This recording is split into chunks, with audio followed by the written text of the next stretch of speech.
respected principal sir, teachers, and my dear students, good morning to all of you. सभी बच्चे जोर से मेरे गुड मॉर्निंग का रिप्लाई कीजिए. Good morning to all of you. बच्चों, आज मैं आपके सामने आपका शिक्षक, आपके स्कूल का टीचर,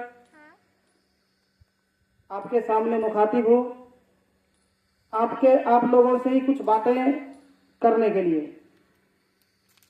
आज मैं चाहता हूँ आप सभी के बीच कुछ ऐसे शब्दों पे डिस्कस किया जाए जो आपके जिंदगी के लिए बहुत ही अहम है.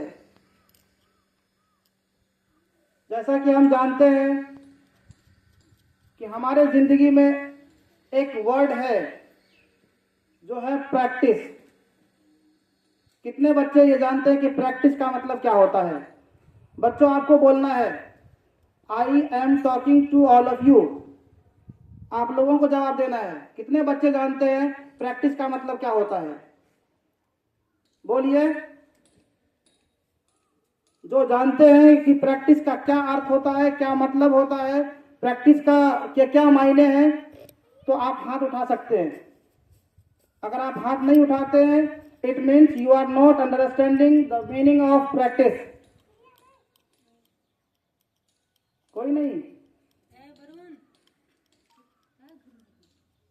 कोई नहीं जानते हैं?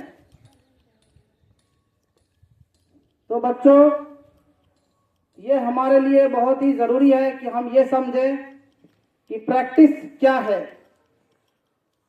प्रैक्टिस हमारे जीवन में बहुत ही इम्पोर्टेंट चीज है जो हमें अपने जीवन में अपनाना चाहिए. आप सभी बच्चे मुझे एक बात बताएं, आप में से कितने लोग क्रिकेट के प्रेमी हैं, यानी क्रिकेट खेलना जानते हैं, क्रिकेट देखते हैं, क्रिकेट को पसंद करते हैं? बोलिए, आप बोलिए. अगर आप जानते हैं, चाहते हैं क्रिकेट खेलते हैं तो आप हाथ उठाइए. बस 2-3 बच्चे. बाकी कोई क्रिकेट नहीं जानते हो, क्रिकेट नहीं खेलते हो? अच्छा, ठीक है. तो जो क्रिकेट खेलते हैं उनको पता है कि अगर आपको एक अच्छा बॉलर बनना है, तो आपको बॉलिंग की प्रैक्टिस करनी पड़ेगी. एम आई राइट और रॉन्ग? अरे बोलो, सही बोल रहा हूं? सही बोल रहा हूं? अगर आपको एक अच्छा बैट्समैन बनना है तो आपको बैटिंग करने की प्रैक्टिस करनी पड़ेगी. ठीक है? अगर किसी को इंग्लिश बोलना है तो इंग्लिश बोलने की प्रैक्टिस करनी पड़ेगी. ठीक है ना? हम टीचर जो आपके बीच आते हैं, एक अच्छे टीचर, हम टीचर्स पढ़ के आते हैं, पढ़ते हैं, प्रैक्टिस करते हैं, तब आपको पढ़ाते हैं. तो आप बताओ प्रैक्टिस का हमारे जिंदगी में कितना महत्व है? समझ पा रहे हैं ना? जोर से बोलो. तो इससे मैं आपको क्या समझाना चाहता हूं? इस प्रैक्टिस से आपको क्या समझाना चाहता हूं? हमारे स्कूल में, हमारे समाज में जितने भी बच्चे हैं जो पढ़ रहे हैं, जैसे एक क्रिकेटर के लिए अगर वो उसको अच्छा बॉलर बनना है तो बॉलिंग करने की प्रैक्टिस करनी पड़ेगी. हमारे घर की महिलाओं को अगर अच्छा खाना बनाना है तो खाना बनाने की प्रैक्टिस करनी पड़ेगी. बताओ, कोई हो ऐसा जो एक बार में रोटी को गोल कर दे? बोलो, कोई हो? या किसी के घर में ऐसा हुआ है? मिस, आप लोग बताएं, एक बार में रोटी गोल हो सकती है क्या? नहीं हो सकती है. तो मैं कहना यह चाहता हूं कि बच्चों, जब आप स्कूल आते हैं तो आप स्कूल में जो आपको होमवर्क मिलता है उसको बार बार प्रैक्टिस करना है. क्या करना है? जोर से बोलिए. क्या करना है? बार बार प्रैक्टिस करना है.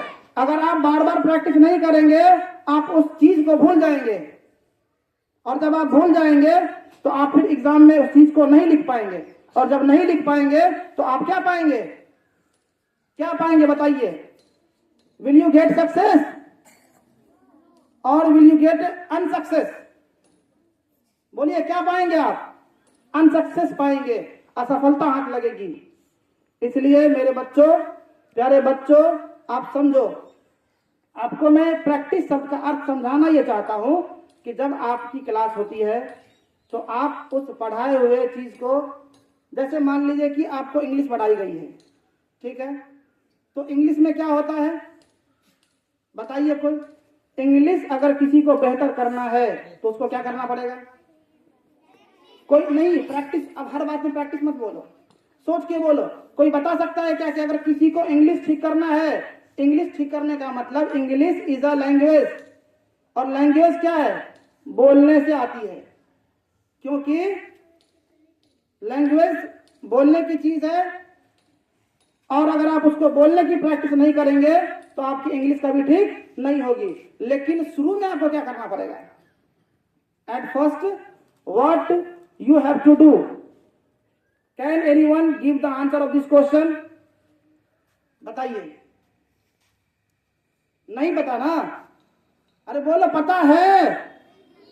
हाँ या ना? नहीं पता है तो सुनो। जैसे अगर इंग्लिश की क्लास होती है तो इंग्लिश के क्लास में आपको वर्ड मीनिंग सिखाए जाते हैं, वर्ड्स पावर, ठीक है। और अगर आपको इंग्लिश बेहतर करना है तो इंग्लिश के बुक को बार बार रीड करो। क्या करना है? रीड करना है। रीड मतलब पढ़ना। रीड मतलब क्या होता है जी? पढ़ना है बार बार, ठीक है ना? तो पढ़ने से पढ़ना आएगा। अगर किसी को मैथ्स ठीक करना है तो मैथ्स के सवाल को एक बार नहीं, दो बार नहीं, 4 बार 5 बार, जब तक नहीं समझेंगे तब तक प्रैक्टिस करते रहेंगे, तब फिर वो आपके जिंदगी में ज्यादा दिन तक टिकेगा। क्या आप मेरी बात समझ पा रहे हैं? अच्छा, आप सभी टीचर से मैं एक बात पूछना चाह रहा हूं कि बताइए, अगर हम साइंस को ठीक करना चाहते हैं, मतलब बच्चे अगर साइंस को ठीक करना चाहते हैं तो उनको क्या करना पड़ेगा? कोई बच्चे बता सकते हैं? आप टीचर्स की तरफ ना देखें। अगर मैं उनको माइक पे बुलाऊंगा तो वो श्योर वो बोल देंगे, ठीक है? आप बताएं, बच्चे सोचकर बताएं। My question is only for students. Experiment करना पड़ेगा, मतलब आपको बार बार किसी चीज पे, किसी फैक्ट पे सोचना पड़ेगा, आपके दिमाग को थोड़ा सा घुमाना पड़ेगा, समझना पड़ेगा, समय देना पड़ेगा, तब आप साइंस को समझ पाएंगे, ठीक है? तो मैं इस प्रैक्टिस शब्द पे इसलिए इतना थोड़ा समझा दिया ताकि आप समझे कि आपके जीवन में प्रैक्टिस का क्या महत्व है। जो बच्चे प्रैक्टिस सही से नहीं करते हैं वो उनको असफलता हाथ लगती है। बताइए, अभी कुछ दिन पहले हमारे स्कूल में एग्जाम हुआ था, बहुत बच्चे अच्छा नंबर लाए, कुछ बच्चे ठीक ठाक नंबर लाए, और कुछ बच्चे निराशजनक नंबर लाकर वो खुद भी असंतुष्ट हुए, और गार्जियन, शिक्षक सभी को नाराज किए। क्या सही बात है या नहीं है? सही बात है। तो आने वाले अब कुछ ही दिनों में आप मान सकते हैं कि मिड ऑफ मार्च में आपका फिर से एग्जामिनेशन है, जो कि आपका फाइनल एग्जामिनेशन होने वाला है। तो मैं आप लोगों को यही कहूंगा कि आप बार बार प्रैक्टिस करें। अगर आपको कोई दिक्कत है, सवाल पूछें। हम टीचर्स आपके लिए हमेशा रहते हैं, हमेशा तत्पर रहते हैं। सभी टीचर्स अपने काम को सही से, जिम्मेदारी से करते हैं, बच्चों के पढ़ाई में मदद करते हैं। तो आपको अगर कोई भी दिक्कत हो, किसी भी तरह की परेशानी हो, साइंस में हो, मैथ में हो, किसी भी सब्जेक्ट में हो, तो आप अपने उन शिक्षक से, रिलेटेड टीचर से आप कहें, बताएं, उनको अपनी समस्या समझाएं और उसका सॉल्यूशन लेकर उसकी प्रैक्टिस बार बार करें, जिससे ये होगा कि हर बच्चे आने वाले एग्जामिनेशन में अच्छा कर पाएंगे। तो हम आपसे यही उम्मीद करते हैं कि आप हमारी बात को समझेंगे और आने वाले फाइनल एग्जामिनेशन में आप अपने लिए अच्छा करेंगे। इसी शब्दों के साथ मैं अपनी आज की बात खत्म करता हूँ। Thank you.